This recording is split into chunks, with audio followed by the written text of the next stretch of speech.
Okay, page 615, problem 37. Find the exact value of the cosine of alpha minus beta. Here's what we're given. Cosine of alpha is equal to 9/41. Cosine of beta is equal to 7/25.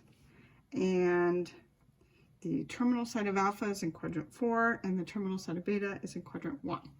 Okay, so we need to focus on the actual question. Find the exact value of the cosine of alpha minus beta. Cosine of alpha minus beta. Okay, so there's a formula for that. That's going to be the cosine of alpha multiplied by the cosine of beta plus the cosine, the sine of alpha multiplied by the sine of beta. So we have to find those four things: the cosine of alpha, the cosine of beta. We need to find the sine of alpha and the sine of beta.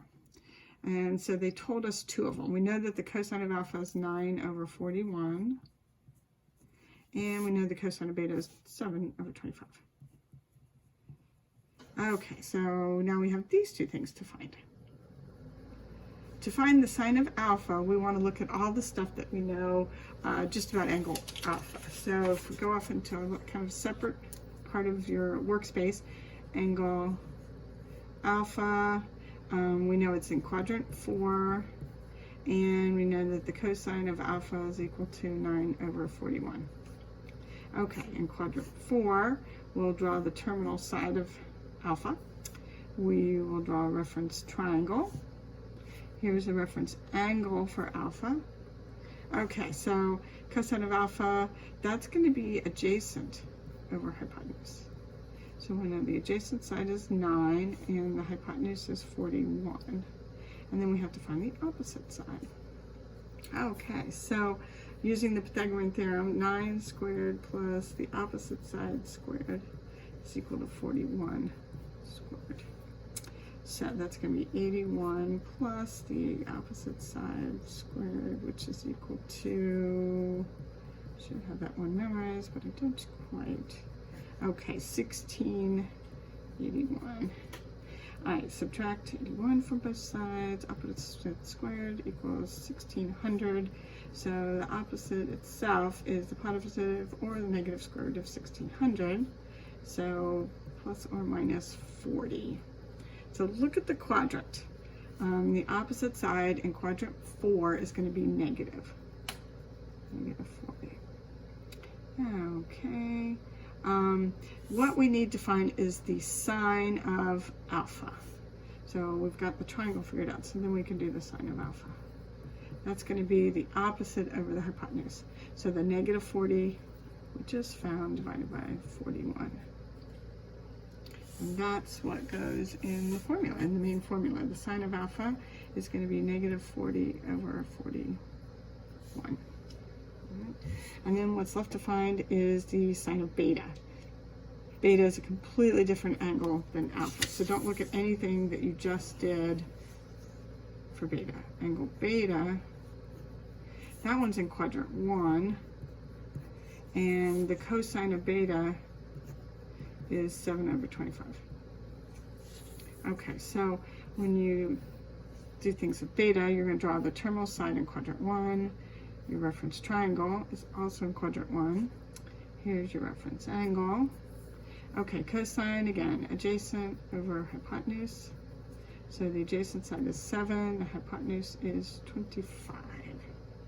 And we need the opposite side. So opposite side squared plus 7 squared equals 25 squared. Opposite side squared plus 49 equals 625. And 625 minus 49, 576. That's the opposite side squared. Take the square root. Plus or minus square root of 576, which is plus or minus 24. Okay, so the quadrant helps you figure this out. In quadrant 1, everything's positive, including this opposite, so positive 24. Okay. And then the whole reason we were working with beta is we need the sine of beta. So that's the opposite over the hypotenuse. So 24 over 25. And then that's what we put in our formula over here. 24 over 25.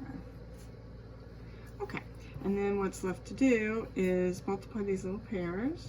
Multiply. Okay, so 9 times 7 is 63.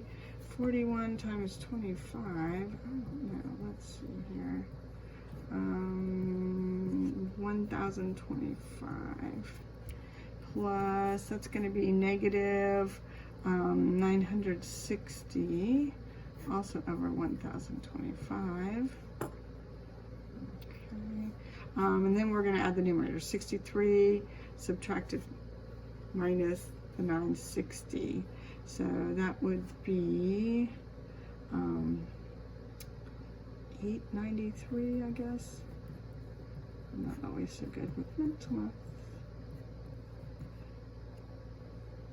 No, 897. Okay, so negative 897 over 1025.